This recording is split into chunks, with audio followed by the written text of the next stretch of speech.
बिस्मिल्लाहिर्रहमानिर्रहीम। मैं अदब आदाब के फ़ोरम से डॉक्टर ज़हीर अब्बास साहब को खुशामदीद कहता हूँ, जो एक मारूफ़ अफ़साना निगार हैं, नक़ाद हैं, उर्दू अदब के उस्ताद हैं। इदारा ज़ुबान व अदबियात Urdu Oriental College Punjab University से वाबस्ता हैं। मैं उर्दू अदब के तनाज़ुर में आज की इस नशिस्त में उनके सामने एक सवाल रखता हूँ कि फ़न पारे की वजह से फ़नकार जाना जाता है या फिर फ़नकार की वजह से फ़न पारा। ये हमारा सवाल है और मैं चाहता हूँ कि आप उर्दू अदब के तनाज़ुर में अफ़साना निगारों को, जो हमारे मारूफ़ अफ़साना निगार हैं, उनसे लेकर नए अफ़साना निगारों का भी आपने यकीनन मुतालिया किया हुआ है, उनमें से कुछ आपके दोस्त हैं। और इसके अलावा अफ़साना पाकिस्तान के साथ साथ हिंदुस्तान में भी लिखा जा रहा है, जो हमारे यहाँ भी छप रहा है, और हमारे पाकिस्तान का अफ़साना हिंदुस्तान में भी छप रहा है। आपकी अफ़साने पर गहरी नज़र है, तो मैं चाहता हूँ कि आप इस पे तफ़सीली गुफ्तगू करें। दरमियान में हम मज़ीद सवाल भी शामिल करते रहेंगे। मैं दोबारा सवाल दोहरा देता हूँ, फ़न पारे की वजह से फ़नकार जाना जाता है या फ़नकार की वजह से फ़न पारा? बेहद शुक्रिया मुश्ताक साहब। मैं आपके इससे पहले जो आपने प्रोग्राम रिकॉर्ड किए उर्दू अदब के बड़े नाक़िदीन और शुअरा के साथ, मैं उन्हें बड़े एहतमाम से देखता हूँ और उनमें हमारे लिए सीखने के लिए ज़ाहिर है बहुत कुछ होता है। तो आप ख़ुद माशाअल्लाह शेर व अदब के बहुत उम्दा पारिक हैं। आपका काम जो है वो सबके सामने है और अभी आप नौजवान हैं और इस उम्र में जिस एहतमाम के साथ, जिस संजीदगी के साथ, जिस लगाव के साथ आप लिखने पढ़ने का काम कर रहे हैं, वो ज़ाहिर है हमारे लिए ख़ुद एक बहुत अहमियत का हामिल है। तो आपका बेहद शुक्रिया। आपने जो आपकी मोहब्बत है कि आपने मुझे नक़ाद और अफ़साना निगार भी बना दिया। मैं उर्दू अदब का एक कारी हूँ और अदब को समझने की, लुत्फ़ लेने की कोशिश करता हूँ और इसीलिए अदब पढ़ता हूँ। और हमारे असातिज़ा भी ज़ाहिर है मुश्तरक हैं, तो ये उन्हीं का फैज़ान है कि हम यहाँ गुफ्तगू कर रहे हैं। आपका सवाल बड़ा दिलचस्प, पुरअसरार और पेचीदा है कि फ़न पारे की वजह से फ़नकार मशहूर होता है या फ़नकार की वजह से फ़न पारा होता है। देखिए, उर्दू अदब की हद तक हमारे यहाँ जो 20वीं सदी के शुरू में जो अफ़साना लिखा गया, जो बड़े अफ़साना निगार थे जैसे प्रेमचंद थे, मंटो थे, बेदी थे, ग़ुलाम अब्बास थे, या उन्हीं के मुअस्सरीन में सैयद रफ़ीक हुसैन थे। तो इनका उर्दू अफ़साने की दुनिया में एक ज़ाहिर है बड़ा नाम है, ठीक है। ये दोनों सूरतें होती हैं। होता ये है कि जब आप लिखना शुरू करते हैं, तो जो बड़े लिखने वाले हैं, दुनिया भर में जो बड़े लिखने वाले हैं, उन्होंने सबसे पहले रसाइल में छपना शुरू किया। रसाला जो है, जो अदबी रसाला है, वो किसी भी फ़नकार को दरियाफ़्त करने का, किसी भी फ़नकार की वर्थ का बुनियादी ज़रिया होता है। तो ये वो ज़माना है जब हमारे यहाँ रसाइल लिखे जाते थे, रसाइल की भरमार थी, अच्छे रसाइल लिखे जाते थे। उन रसाइल की जो सर्कुलेशन थी, वो आज के ज़माने के मुकाबले में तो इतनी ज़्यादा नहीं थी, लेकिन वो उन क़ारीन तक पहुँचते थे जो वाक़तन अदब के संजीदा क़ारीन होते थे। और फ़र्ज़ किया मंटो की कोई कहानी है, कोई बेदी की कहानी है, तो वो दूर दराज के इलाकों में छप कर पहुँची है। तो जो उन रसाइल को पढ़ने वाला जो कारी है, वो नहीं जानता कि मंटो कहाँ का रहने वाला है, बेदी का ताल्लुक़ कहाँ से है, उस रसाले में मुमकिन है कि इन अफसाना निगारों का तारुफ भी मौजूद ना हो।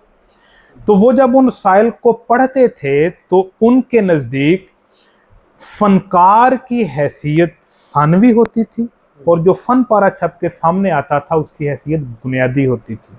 तो वो फ़न पारे के ज़रिए, कहानी के ज़रिए, अफसाने के ज़रिए फ़नकार की तरफ सफ़र करते थे। एक ये सूरत थी।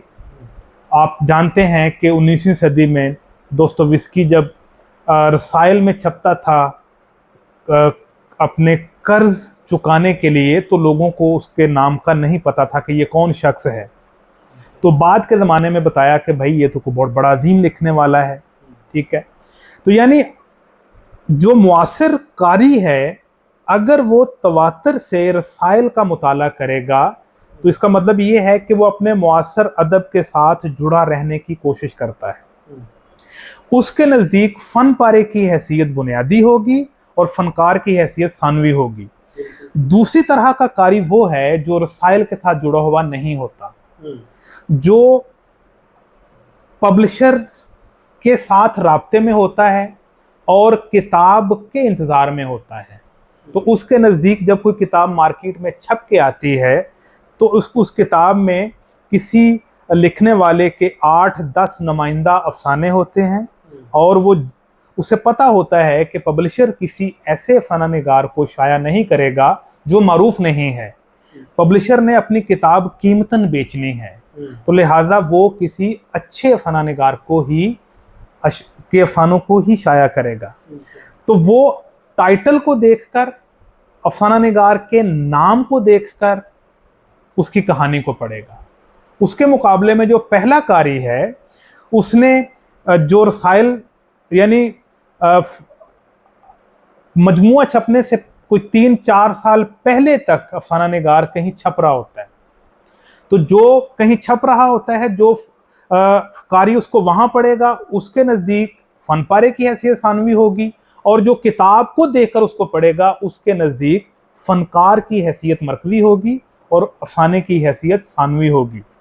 तो ये दो तरह के कारीन हैं और मुझसे अगर ये सवाल किया जाए कि कौन सा ऐसा कारी है जो फ़न पारे को ज़्यादा अहम समझता है, वो पहला कारी है जो रसाइल से, मुआसर रसाइल से जुड़ा हुआ होता है और वो एक छप के आने वाली किताब का इंतज़ार नहीं करता। अच्छा, आपने इसमें एक बात की कि पब्लिशर किताब को छापने से पहले पढ़ता है। हमारे यहाँ क्या आज का पब्लिशर, चाहे वो कोई भी हो, आपको क्या लगता है कि कितने फ़ीसद वो पढ़ते होंगे? क्या वो जितनी किताबें छापते हैं उससे पहले उस मुसन्निफ़ को पढ़ते हैं या उनके मकासद कुछ और होते हैं उसकी इशाअत से कब्ल? ये बात, लेकिन इसी के साथ एक बात मैं पहले भी यहाँ पे मिलाता हूँ सवाल की सूरत में कि जब बेदी, मंटो, इस्मत चुगताई और इन लोगों की अव्वलीन तहरीरें शाये हो रही थीं, तो क्या उस वक्त उनको छापने वाला पढ़ता था, पढ़ने के बाद ये फैसला करता था कि इसे छापना चाहिए या नहीं छापना चाहिए, उन्हें तहरीर वापस कर देता था या छापता था? दोनों हवालों से बात करें कि उस वक्त क्या होता था, क्योंकि वो रिसाले का ज़माना था, किताब बहुत बाद में छपती थी। आज किताब का ज़माना है, रिसाले में चीज़ शायद किताब में छपी हुई बाद औक़ात लिखने वाले दे देते हैं कि रिसाले वाला अगर मांग रहा है तो उसे एक तहरीर दे दी जाए। जी, बहुत शुक्रिया। देखिए, मेरे दिमाग में नया इदारा जो है, जब वो पब्लिशिंग हाउस था, जब वो किताबें छापता था और बेदी की किताबें भी वहाँ से छपी, मंटो की किताबें भी वहाँ से छपी, मारूफ नावल उदास नसरें भी वहीं से इशाअत पज़ीर हुआ। तो जिस तरह मैंने पहले बात की कि उस ज़माने में जो रसाइल के मुदीर थे, वो रसाले के मयार को मद्देनज़र रखते थे और उनमें से बेशतर ऐसे थे जो खुद छोटे लेवल के या कुछ बेहतर जो पब्लिशिंग हाउस से वो भी चलाते थे। तो उनका किताब की अशात का जो मयार था वो बड़ा कड़ा होता था। उनके नज़दीक किताब की सर्कुलेशन से ज़्यादा अहम बात ये होती थी कि उनका जो पब्लिशिंग इदारा है उसकी साख मुतासर ना हो। तो उस ज़माने में तो हिंदुस्तान में भी ये सूरत हाल रही, जिस तरह जब शब खून छपता था तो शब खून का जो मुदीर की हैसियत बुनियादी होती है, तो शब खून का जो मुदीर थे आप सब जानते हैं, शम्सुर रहमान फारूकी, तो उनके रसाले में कोई ऐसी चीज़ छप के आ ही नहीं, यानी अशात पदीर हो ही नहीं सकती थी जो आला पाए की या पढ़ने वाली ना हो। तो वो ज़माना जो था, उस ज़माने में तो ये चीज़ें मौजूद थी। फिर ये था कि सस्ता ज़माना था और चीज़ें जो हैं जिस तरह आज बड़े बड़े मजमूए छापने का रुझान है, उस ज़माने में ये चीज़ नहीं थी। तो आज का जो ज़माना है, ये ज़माना भी कोई गया गुजरा नहीं है। मतलब मैं 4-5 पब्लिशर्स का नाम लेता हूँ, जैसे संगे मील है, उस पर हज़ार आप जो है एतराज़ात करें, लेकिन आपको संगे मील में आपको दूसरी तरह की किताबें भी मिलेंगी कि जो ऐसे कुछ लिखने वाले हैं जो चाहते हैं कि वो पैसे दे के भी छाप लें, लेकिन संगे मील हमेशा अच्छी किताबें छापता है और अपने लिखने वाले को रॉयल्टी भी मुज़ाहरा देता है। इसी तरह कराची में दुनियाज़ाद है, दुनियाज़ाद था, या आज पब्लिकेशंस वाले हैं, या और जो इदारे हैं, तो वहाँ के जो मालिक हैं, जो करता धरता हैं, वो खुद भी अदब के साथ मोहब्बत करने वाले, अदब के अच्छे वो पारिक हैं। तो लिहाजा दोनों तरह की सूरतें हैं। अब अगर कमज़ोर लिखने वाला है तो कमज़ोर पब्लिशर्स भी हैं जिनको पैसा चाहिए, जिनका मसला, जैसे इन दिनों जेलम वो कॉर्नर है, मैं समझता हूँ कि वो भी बड़ा अच्छा काम कर रहे हैं। एक वो अदब भी छाप रहे हैं जो किसी ज़माने में छपा लेकिन आज उसकी ज़रूरत थी, तो नया दायरा में छपे तर्जमे भी वो छाप रहे हैं। तो पब्लिशर जो है उसका रोल तो ज़ाहिर है बुनियादी है। और हमारे यहाँ जितनी मर्जी आप तनकीद करें, हमारे पब्लिशर्स जो हैं, जो अच्छा, जैसे हिंदुस्तान में अर्शिया पब्लिकेशंस वाले हैं, वो यहाँ की किताबें वहाँ छाप रहे हैं। तो हमारा उर्दू का जो पब्लिशर है, जो अच्छा लिखने वाला है, वो अपने क़ारीन के लिए अच्छा अदब जो है, वो चाहे मुआसर लिखा जाने वाला हो, चाहे पहले से लिखा गया हो, वो उसको बेहतर तौर पे वो उसकी अशात का एहतमाम कर रहा है। तो दूसरा सवाल आपका था कि रसाइल, देखिए, लिखने वाला अपनी हर तहरीर रसाले में नहीं छपवाता।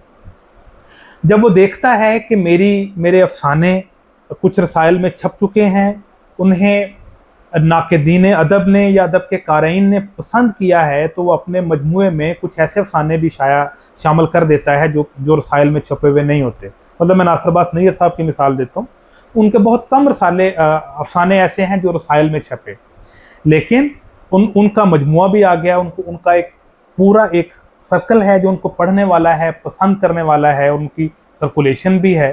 तो मैं समझता हूँ कि किताब को छापने का कोई फार्मूला नहीं है कि वो रसाले में ही छपे अफसाना तो ही वो छपे। अगर आप अच्छा काम करने वाले हैं तो हर सूरत में आपकी चीज़ें जो है वो पसंद की जाती हैं, और पब्लिशर जो है वो उनको अशात पज़ीर के मराहल से गुजारना भी वो पसंद करेगा। हाँ, मैं आपकी बात से इत्तेफाक करता हूँ कि हमारे जो अहम पब्लिशर्स हैं, उनके जो मालिकान हैं, वो अगर किताब पढ़ नहीं पाते, अव्वल तो ये है कि उनमें से कुछ लोग कोशिश करते हैं किताब पढ़ने की, और अगर वो किसी किताब को ना पढ़ पाएँ, किसी नए मुसन्निफ़ के बारे में जानना चाहें, या पहले से दूसरे इदारों से शाये होने वाले मुसन्निफ़ीन को एक बड़ा इदारा जब अपने पास शाये करना चाहता है या करने लगता है, वो ख़ुद ना भी पढ़े, तो अदब के जो बड़े अदीब हैं, लिखने वाले हैं, उनके साथ-साथ क़ारीन भी हैं, जो लिखते नहीं हैं लेकिन बहुत अच्छा पढ़ने वाले भी हमारे लाहौर में, कराची में, यहाँ इस्लामाबाद में बहुत ऐसे लोग मिल जाएंगे, दूसरे मज़ाफ़ात में भी होंगे। तो वो उनसे राब्ते में रहता है, पढ़ने वालों से, और पढ़ने वालों से वो राय भी ले रहा होता है कि मैंने फ़लाँ की जो किताब छापी है उसके बारे में पढ़ने के बाद आपका क्या ख़्याल है, और नए मुसन्निफ़ के बारे में भी वो क़ारीन से वाबस्ता रहता है और उनसे पूछता रहता है। तो यकीनन पब्लिशर कोई ना कोई मयार तो बनाता है किसी भी मुसन्निफ़ को या उसकी तहरीरें छापने से पहले। मैं ये जानना चाहता हूँ कि हमारे बड़े अफ़साना निगार, कई नाम लिए जा सकते हैं, उनमें आप असद मोहम्मद ख़ान, नैयर मसूद, इंतज़ार हुसैन और उससे पीछे चले जाएँ राजेंद्र सिंह बेदी, मंटो, कृष्ण चंद्र, ये सब लोग। लेकिन इनकी हम अगर निजी तहरीरें, ख़तूत, इनकी गुफ्तगू जो बाद में लिखी गई, कहीं शाये भी हुई, इनके चंद सवानही खाके, इनके अपने सवानही मज़मून और तहरीरें, उनसे हमें ये पता चलता है ये लोग हमेशा गिला गुजार रहे हैं कि इनकी फ़लाँ तहरीर पहली मर्तबा फ़लाँ रिसाले को और इदारे को भेजी गई थी, तो वो उस वक्त उसे शाये करने से उन्होंने इनकार कर दिया था और उन्होंने तहरीर वापस भेज दी थी। आज हम देखते हैं तो उनके जो नुमाइंदा तरीन अफ़साने हैं, एक ही अफ़साना निगार के अगर 10 नुमाइंदा अफ़साने चुनें तो उनमें वो अफ़साना कहीं न कहीं लाज़मी शामिल होता है जिसके बारे में मंटो, बेदी या ये सब लोग कहते हैं कि इस पे ये ऐतराज़ लगा था, इसको उस वक़्त कबूल नहीं किया गया था, इसे उस वक़्त शाये नहीं किया गया था। इसके बारे में आप क्या राय अच्छा, ये पेश बड़ा करेंगे? खूबसूरत सवाल। देखिए, जब कोई भी अफ़साना निगार जब अफ़साना लिखना शुरू करता है तो वो अ, उम्र के उस हिस्से में होता है जब आदमी थोड़ा जज़्बाती भी हो जाता है। जब वो नया नया लिखना शुरू करता है तो उसे लगता है कि उसकी तहरीर बड़ी जानदार है और वो बड़ा अच्छा लिख रहा है। उसकी ईगो उसको कहीं न कहीं हर्ट करती है और बसा औक़ात ऐसा होता है कि आपकी तहरीर में वो जान नहीं होती या उतनी बेहतर नहीं होती जितना आप उसको समझ रहे होते हैं। और जिन रसाइल को आप भेज रहे होते हैं, उनके जो मुदीरान होते हैं वो आपसे ज़्यादा मैच्योर होते हैं, उनका मुताला आपसे ज़्यादा होता है और वो इस बुनियाद पे आपकी तहरीर को रद्द करते हैं कि उसको बेहतर किया जाए। तो मैं समझता हूँ कि ये जो रवैया है ये मुस्बत रवैया है। हाँ, जब आदमी मशहूर हो जाता है या दुनिया उसको जानने लगती है तो उसके ज़हन में वो अव्वलीन वाक़या आता है और वो अ, अपने पहले मुदीर से बदला लेने के लिए वो तहरीर शामिल कर देता है अपने किसी मजमूए में। तो इसका मतलब ये नहीं होता कि वो तहरीर जो है वो अव्वल दर्जे ही की है। जैसे मंटो के जो मारूफ अफ़साने हैं वो 15-20 से ज़्यादा नहीं हैं और उनके बहुत से ऐसे अफ़साने हैं जो बड़े कमज़ोर अफ़साने हैं। या राजेंद्र सिंह बेदी है, मैं समझता हूँ कि उर्दू में बेदी और असद मोहम्मद ख़ान 2 ऐसे अफ़साना निगार हैं जिनके पास मौज़ूआत के लिहाज से और टेक्नीक के लिहाज से जो बेहतरीन अफ़साने हैं वो सबसे ज़्यादा हैं। गुलाम अब्बास ऐसे अफ़साना निगार हैं जिनके पास थोड़े अफ़साने हैं लेकिन उनके सारे अफ़साने बहुत तकनीकी लिहाज से बहुत आला पाए के अफ़साने हैं। तो फ़नकार का ये जो गिला है अपने कारी के साथ या अपने मुदीर के साथ, ये नोक-झोंक जो है ये अदब का हुस्न है। पहले अफ़साने को रद्द किया जाना जो है वो इस बात की दलील नहीं है कि वो कमज़ोर अफ़साना निगार है और मुमकिन है कि किसी अफ़साना निगार का पहला अफ़साना जो अशात पज़ीर हुआ हो, वो बड़ा अच्छा हो और बाद में वो अच्छा ना लिख पाया हो। तो ये कोई शर्त नहीं है। हर फ़नकार ये चाहता है कि उसको उसकी उम्र में नौजवानी के ज़माने में ही उसको वो मशहूर हो जाए, उसको शोहरत मिल जाए, तो ये तो उसकी ख़्वाहिश है। मैं एक मिसाल आपको देता हूँ, 2 मिसालें ऐसी हैं आलमी अदब में। एक शांदोर मारई की मिसाल है, एक हरमन मेलवल की मिसाल है। शांदोर मारई हंगरी के एक अज़ीम नावल निगारों में से एक हैं। तो इनके नावल लिखे गए उसी ज़माने में जिस ज़माने में लातीनी अमेरिकी नावल निगार लिख रहे थे। तो हंगरी से अंग्रेज़ी में तर्जुमा ना होने की वजह से ये डिस्कवर ना हुए और ये 90s में जब आके तर्जुमा हुए तो पता चला कि ये तो बड़े अज़ीम अफ़साना निगार हैं। हरमन मेलवल जो हैं वो अपनी मौत के 50 साल के बाद जाके दरियाफ्त हुए कि ये बड़े अफ़साना नावल निगार हैं। तो ये कोई शर्त नहीं है कि आपकी पहली कहानी अगर रिजेक्ट हो गई है तो वो अच्छी भी हो, ठीक है। हाँ, कोई भी लिखने वाला जो है वो अपनी कहानियों से, अपने अशार से वैसे ही मोहब्बत करता है जैसे वो अपने बच्चों से मोहब्बत करता है। तो कोई मुदीर जो है वो तो कहानी को रद्द कर सकता है लेकिन फ़नकार अपनी कमज़ोर कहानी से भी मोहब्बत करता है। वो उसे कभी भी डिसऑन नहीं करता। यही वजह है कि बाद में वो अपनी उस कहानी को अपने अफसाने अपनी मूवी का हिस्सा बनाता है, तो ये फ़नकार का हक है, वो ज़ाहिर है वो अगर करता है तो दुरुस्त करता है। तो शाया करने की बुनियाद पर हम ये नहीं कह सकते कि वो कहानी जो है वो आला पाए ही की हो, दोनों सूरतें हो सकती हैं।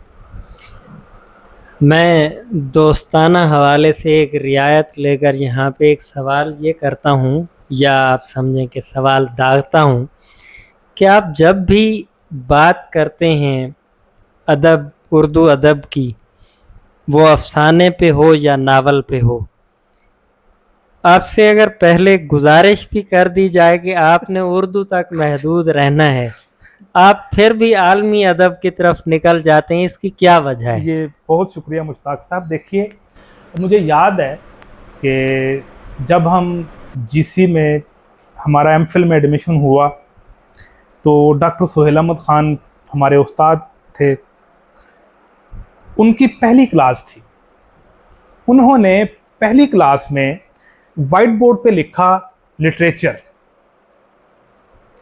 और गुफ्तगू शुरू की तो कहा कि लिटरेचर जो है वो अपने लुग़वी मायने के लिहाज से महदूद है, लेकिन अपने इम्कानात के लिहाज से नामहदूद है। हम लिटरेचर के तालिब इल्म हैं, उर्दू अदब के तालिब इल्म नहीं हैं। असल आपने सवाल अभी किया तो मैं आपकी ही मिसाल देता हूँ कि आपने अहमद मुश्ताक पर जो बड़ी शानदार किताब हमारे लिए लिखी, तो उसमें आपने अहमद मुश्ताक के जो तराजुम थे अंग्रेज़ी ज़ुबान से उर्दू अदब में, उन्हें बड़ी मोहब्बत से शाया किया। तो इसका मतलब ये है कि आपका लगाव भी मगरबी अदब के साथ उतना ही है जितना मेरा है। तो आप भी लिटरेचर के तालिब इल्म हैं, लिटरेचर के कारी हैं, मैं भी लिटरेचर का कारी हूँ। तो आपकी गुफ्तगुओं में भी बसा औक़ात मगरबी अदब का हवाला आ जाता है, तो वैसे ही मेरी गुफ्तगू में भी आ गया है।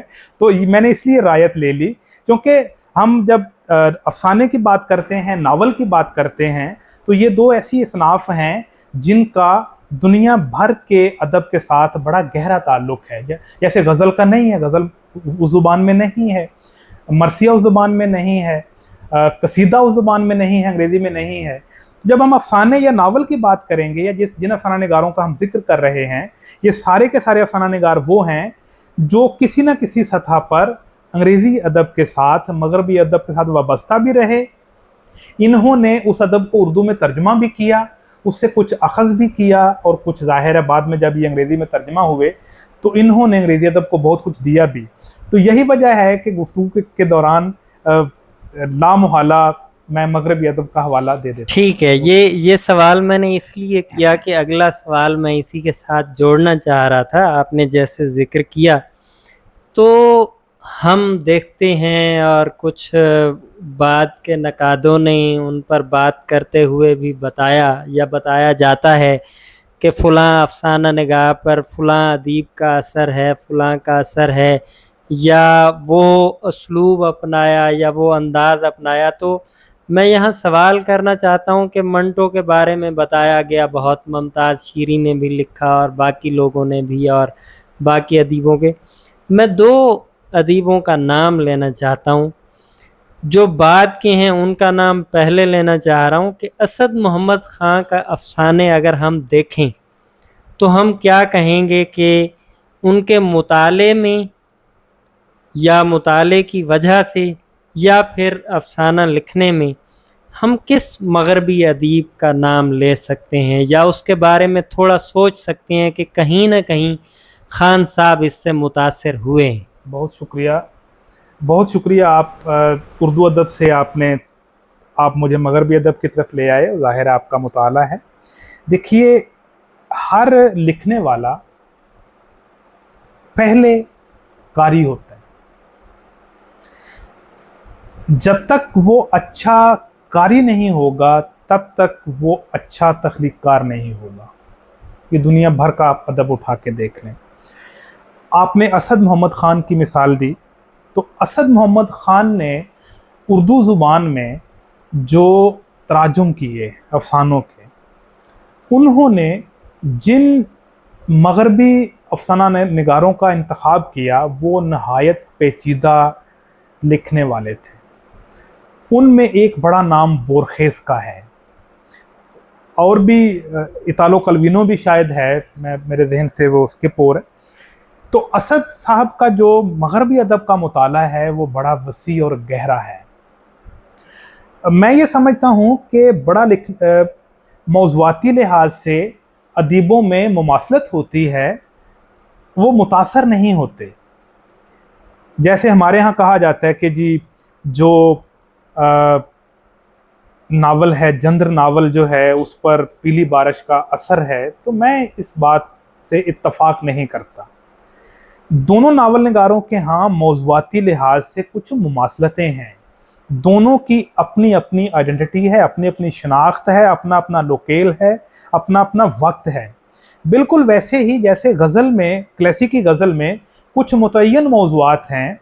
आशिक का जिक्र आपको पूरी क्लासिकी गज़ल में मिलेगा, रकीब का मिलेगा, ठीक है, दोस्त का मिलेगा, महबूब का मिलेगा, एक तरह की हैं।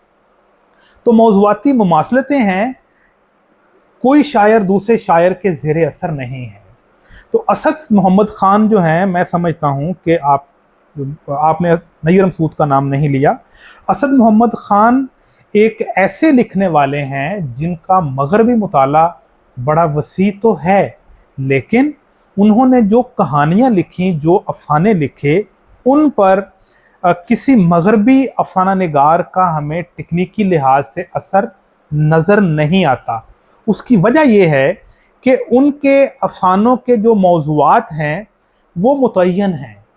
वो चाहे तारीख़ी अफ़साने हों, जैसे नर्बदा है, या काफ़िले के साथ साथ है, या जैसे गुस्से की नई फसल है, ये सारे वो अफ़साने हैं जिनका ज़माना जो है अगरचे वो कोई 150-200 साल पुराना है, लेकिन उनमें जो तारीख़ बयान की गई है वो हिंदुस्तान की तारीख़ है।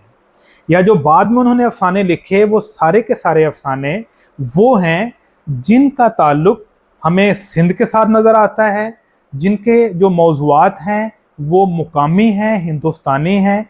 तो जब आपके मौज़ूआत, आपका लोकेल, आपके किरदार जो हैं वो मुकामी हैं, तो इसका मतलब ये है कि आप पर किसी गैर मुकामी का असर नहीं है। असद मोहम्मद ख़ान खालिस्तन एक हिंदुस्तानी अफ़साना निगार हैं। उन्होंने अपने अफ़साने की टेक्निक को, अपने अफ़साने के मौजू को किसी भी मगरबी अफ़साना निगार की टेक्निक या मौज़ूआत से आलूदा नहीं होने दिया। उनके किरदारों के जो नाम हैं वो मुकामी हैं, उनके किरदारों, उनके अफ़सानों में जो जगहें हैं वो मुकामी हैं। तो मैं समझता हूँ कि असद मोहम्मद ख़ान बड़े अफ़साना निगारों या नावल निगारों को पढ़ने के बावजूद उनका जो अफ़साना है वो मुकामी है, उन पर किसी मगरबी अफ़साना निगार का असर नहीं है।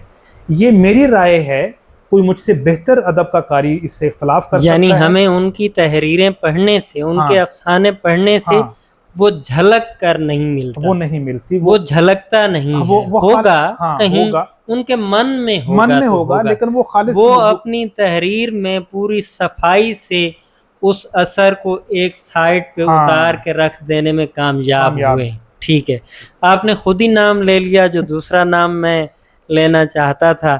आप नय्यर मसूद के बारे में बात करें इसी हवाले से। बहुत शुक्रिया। नय्यर मसूद जो है, इस पर तो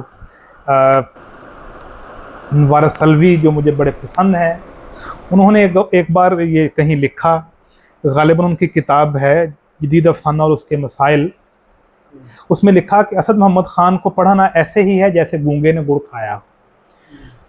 तो ये वो ज़माना है जब 80s में इनके अफ़साने, नय्यर मसूद, मैंने सॉरी, हाँ, 80s के ज़माने में जब उन्होंने अफ़साने लिखने शुरू किए, तो सबसे पहले जिन लोगों ने उनके अफ़सानों पर एतराज़ किया वो उर्दू अदब के बड़े मुदीर शम्सुर रहमान फ़ारूकी ने बतौर मुदीर के किया, जिसका जिक्र हम पहले कर चुके इस हवाले से। उन्होंने कहा कि आपके अफ़साने के जो रावी हैं उनका हमें पता नहीं चलता कि वो कहाँ से आया है, किधर जा रहा है, रावी बेनाम है। इस पर बाद में उमर मेमन साहब ने भी लिखा। तो नय्यर मसूद का अफ़साना जो है वो उर्दू अफ़साने की रवायत से बिल्कुल वैसे ही जुदा हमें खड़ा नज़र आता है, जिस तरह सॉरी मैं एक मिसाल देने लगा हूँ, जिस तरह रूसी नावल की दुनिया में ओब्लोमोफ है, वो भी रूसी नावल की रवायत से जुदा हमें नजर आता है। नय्यर मसूद का अफसाना भी ऐसे ही है। तो नय्यर मसूद को मगरबी अदब के साथ रूशनास जिस शख्स ने कराया वो मोहम्मद उमर मेमन है। तो जब इनके अफसाने एनुअल ऑफ उर्दू स्टडीज़ में छपना शुरू हुए तो मगरबी नकादों ने भी इन पर लिखा। और मज़ेदारी की बात यह है कि जिन अफसाना निगारों ने या जिन नकादों ने नय्यर मसूद पर लिखा, उन्होंने नय्यर मसूद के एक एक अफसाने पर लिखा। यानी अफसाना निगारों ने कुल्लियत में इन पर नहीं लिखा, यानी नकादों ने इन्हें समझने की कोशिश की कि इन्होंने किया क्या है। तो कुछ लोगों ने इनका काफका के साथ मुआजना किया, कुछ ने इनका मुआजना बोरखेस के साथ किया। मैं ये समझता हूँ कि इनका मुआजना ना काफका के साथ बनता है ना बोरखेस के साथ बनता है। उसकी वजह यह है कि काफका जो है, काफका के जो नावल हैं जैसे ट्रायल है, द कैसल है, अमेरिका है, या उनका मारूफ अफसाना जो द मेटामॉर्फोसिस है, काफका को पता है कि वो क्या लिख रहा है। काफका के बारे में किसी ने कहा कि काफका को पढ़कर हमें दुनिया बदली हुई नजर आती है। 20वीं सदी में हमारे यहाँ जो अशराफिया का वो तबका जो ताकत का मरकज था, ताकत के कई मराकज होते हैं, ताकत का एक मरकज वो होता है जो हमेशा पर्दे के पीछे होता है, और वो पर्दे के पीछे बैठकर जो है वो डोर हिलाता है, और उसकी जो डोर हिलती है वो हिलते हिलते आखिरी शख्स तक जा पहुंचती है और हर शख्स उससे मुतासर होता है। फिर जब उन्होंने जोसेफ के का किरदार खलक किया तो हमें पता चला कि भाई ताकत के मरकज से जो जुड़े हुए लोग हैं उनको अगर आप क्रिटिसाइज करेंगे, उनकी बात नहीं मानेंगे, या उन्हें शक हो जाएगा कि वो उस मरकज को चैलेंज कर सकते हैं, तो वो आपको बताए बगैर आप पर वो इल्ज़ामात लगाएंगे या आपके खाते में वो जुराइम लेके आएंगे जो आपने कभी नहीं किए, और आपको सजाए मौत भी हो जाएगी, आपको पता भी नहीं चलेगा। बोरखेस जो है, बोरखेस की जो अफसानवी दुनिया है उसमें आपको बाइबल नज़र आती है, उसमें आपको कदीम माइथोलॉजी नज़र आती है, उसके यहाँ आपको जो तारीख का तस्वुर है वो एक नई सूरत में नज़र आता है, और आपको पता चलता है कि भाई इस कहानी का ये मौजू है। उनकी कहानियों में काफका की कहानियों में मौजुआत की पेचीदगी है, बोरखेस की कहानियों में टेक्निक की पेचीदगी है, लेकिन आपको पता है कि अच्छा जी ये मौजुआत हैं। नय्यर मसूद जो हैं, मैं समझता हूँ कि ये शायद आलमी अदब में जो मेरा मुताला है उसमें वाहिद मिसाल है। वो वाहिद मिसाल इस तरह के हैं कि इनके करैक्टर्स जो हैं उनके कोई नाम नहीं है। जब किरदार का कोई नाम नहीं होता तो आप ये जान नहीं पाते कि इसका ताल्लुक किस मज़हब के साथ है, किस खित्ते के साथ है, किस कबीले के साथ है, किस ख़ानदान के साथ है, क्योंकि हर नाम जो है वो अपना एक मुतय्यन मायने रखता है। इसी तरह जब वो अपनी कहानी में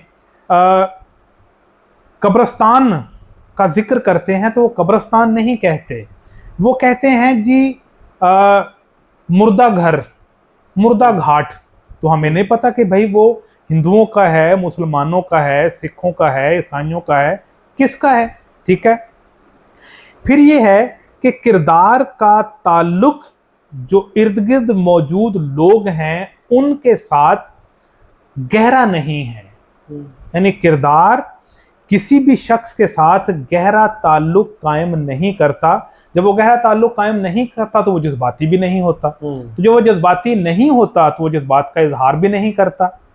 इनके किरदार इस तरह के हैं कि जैसे वो आज ही पैदा हुए हों, उन्होंने दुनिया को आज ही देखा हो और वो दुनिया को आज ही समझने की कोशिश कर रहे हों। तो आपको इनके किरदार यानी आइसोलेटेड उन मायनों में नहीं कि जिनको कुछ मसाइल हैं, कोई दुख है, कोई गम है, कोई परेशानी है और वो मुआशरे से कट के रहना चाहते हैं, नहीं, वो मुआशरे में ही मौजूद हैं, वो मुआशरे में ही जिंदा हैं, लेकिन वो आपको दुनिया से कटे हुए और अपनी दुनिया में मौजूद रहते हुए हैरत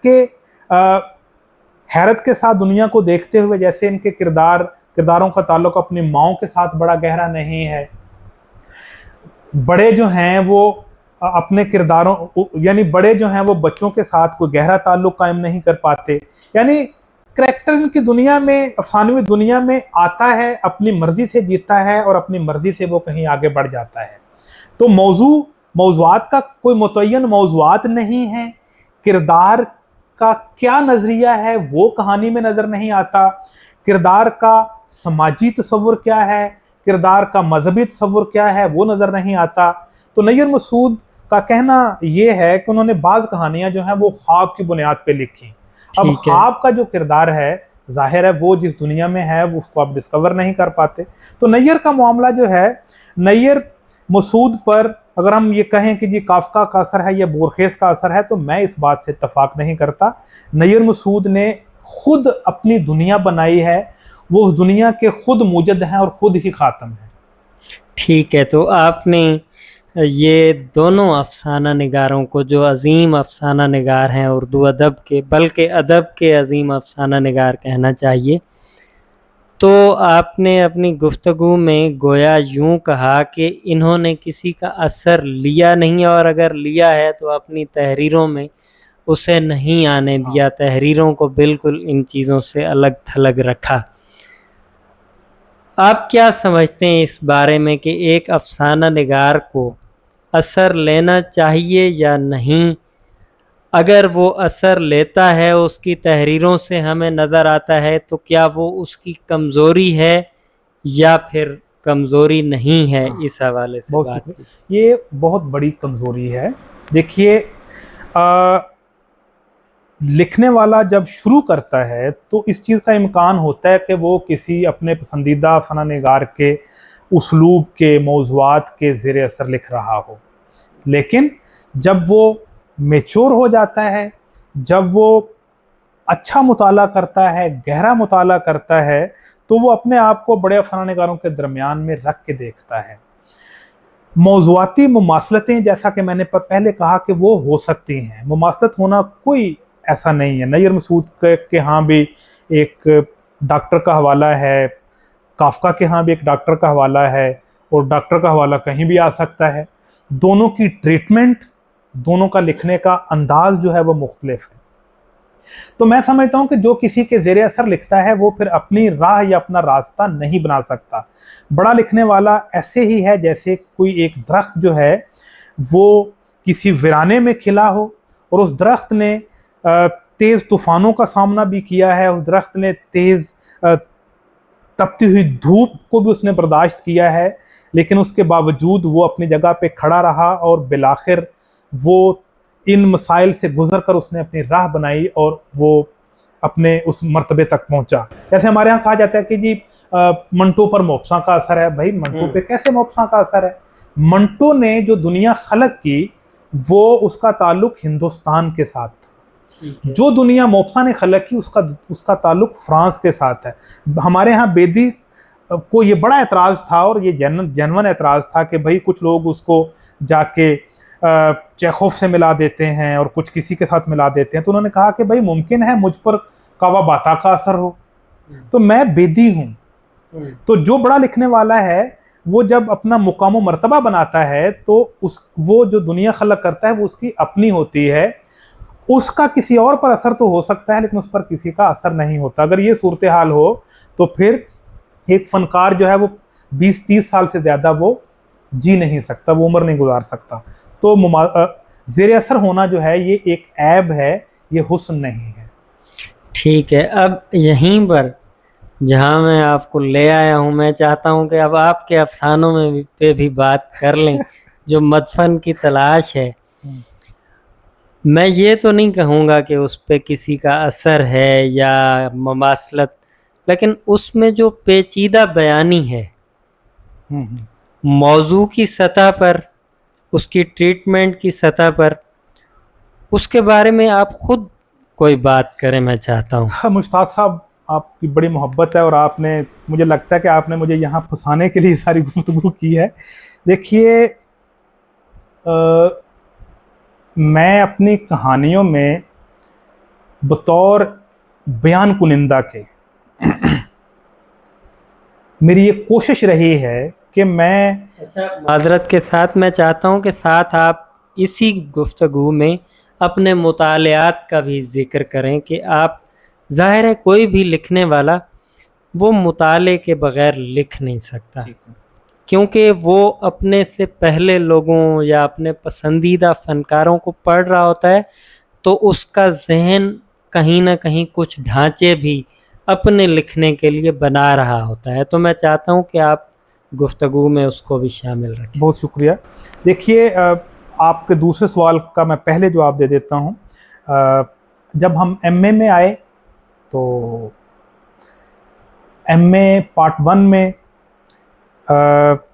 डॉक्टर ज़ियाउल हसन जो हमारे महबूब उस्ताद हैं, और महबूब उस ज़माने में भी थे और वक्त के साथ ज़ाहिर है आज वो ज़्यादा महबूब है, तो उनके महबूब होने की जो बुनियादी वजह है वो थी हमें मुताले की तरफ लेके आना। तो मुझे याद है कि जब हम एमए पार्ट 2 में थे तो ज़िया साहब ने हमें जिन लोगों को, जिन किताबों को पढ़ने के लिए हमें मुख्तार दिया, उनमें एक नाम मार्कीज़ का था। तो ज़िया साहब मुझे और नईम साहब को बहुत सी किताबें पढ़ने के लिए देते थे। तो आपने जो पहले सवाल किया कि आप मगरबी अदब की तरफ चले गए, तो मैं समझता हूँ कि ये इल्ज़ाम हमेशा ज़िया साहब के सर ही आएगा कि उन्होंने हमें उर्दू अदब की जो दुनिया थी उसके साथ साथ मगरबी दुनिया से मुतारफ़ करवाया। तो मार्कीज़ पेचीदा लिखने वाला था। फिर हमने जो लातीनी अमरीकी बूम है, मुझे सबसे ज़्यादा जो पसंद हैं वो हैं लैटिन अमेरिकन नावल निगार। और मैं आज भी, एक दोस्त आए हुए थे, मैंने उनसे भी कहा कि एक किताब मुझे कॉपी करके दे दें। मार्कीज़ है, मारियो बरगास योसा है, या कार्लोस फ्यूंतेस हैं तराजम की सूरत में, और कुछ अंग्रेज़ी जो उनके तर्जमे हुए उन सूरत में हमने उनका मुताला किया। तो 2010 तक का जो मेरा मुताला है, कोई 5-7 साल का, तो मेरे दिमाग में मुताला के दौरान कभी भी ये ख्याल नहीं आया कि मैं कुछ लिख सकता हूँ। फिर ज़िया साहब की ही जो है रहनुमाई उन्होंने की और उन्होंने कहा कि आप जीसी से एमफिल करें। तो जीसी में डॉक्टर सुहेल अहमद ख़ान थे, तो दूसरा जो किरदार था वो सुहेल साहब का था। तो ज़िया साहब और सुहेल साहब ने मिलकर हमें आलमी अदब से मुतारफ़ करवाया। तो 2010 तक मैं सिर्फ पढ़ता रहा, मेरे दिमाग में ये बात नहीं आई। तो तीसरा एक नाम जो मैं लेना चाहूँगा वो डॉक्टर खालिद महमूद संजरानी का है। तो मेरे पीएचडी के उस्ताद भी हैं। तो उस ज़माने में मैंने उर्दू दास्तानों को भी पढ़ना शुरू किया। तो दास्तान पढ़ने के दौरान ही कहीं दास्तान के मतन ने या शायद बाकी मतून ने ये डिस्कवर किया कि मैं लिख सकता हूँ। तो मैंने एक पहली कहानी अजनबी शहर में, जो मेरे मजमूए की पहली कहानी है, वो कहानी मैंने लिखी, सलीम साहब को मैंने दिखाई। तो उन्होंने उस कहानी को बड़ी मोहब्बत से कहा कि जी ये कहानी अधूरी है, और उन्होंने ये कहा कि सोचना आपने खुद है कि आपने पूरा कैसे करना है। तो बाद में फिर जाहिर है मुझे लगा कि इस कहानी को ऐसे होना चाहिए।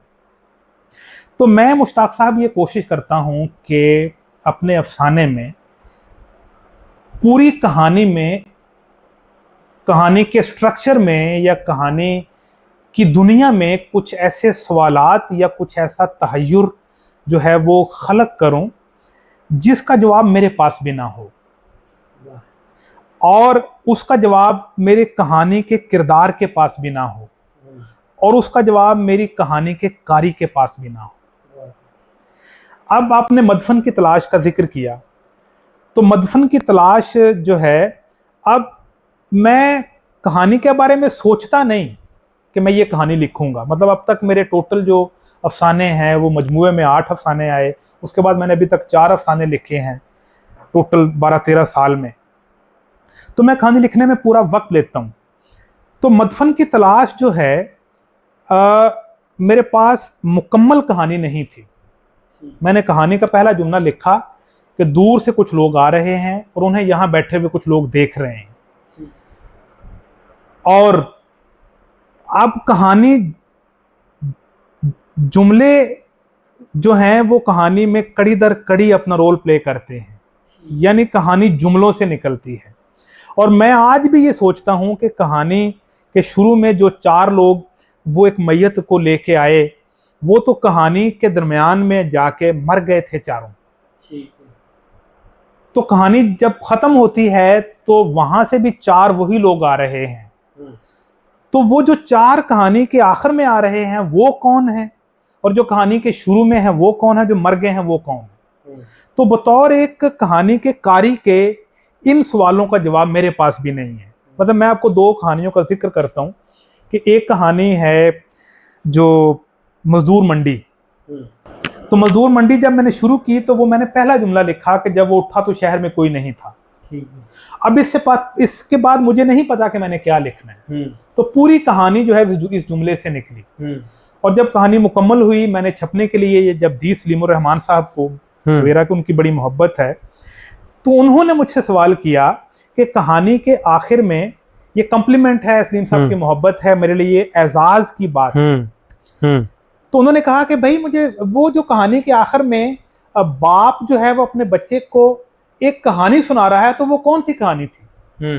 तो आप यकीन करें, मैं बड़े इज्ज के साथ ये बात कहता हूँ कि मुझे खुद भी नहीं पता कि वो कहानी कौन सी सुना रहा था। तो मैंने यही बात की। सही। तो मैं अपने अफसानों में यही कोशिश करता हूँ कि कुछ सवाल उठाऊं, ठीक है, जो पढ़ने वाला जो है वो सवालों की तलाश करे, लेकिन वो सवालों के जवाब जो है वो कहानी के अंदर मौजूद ना हो।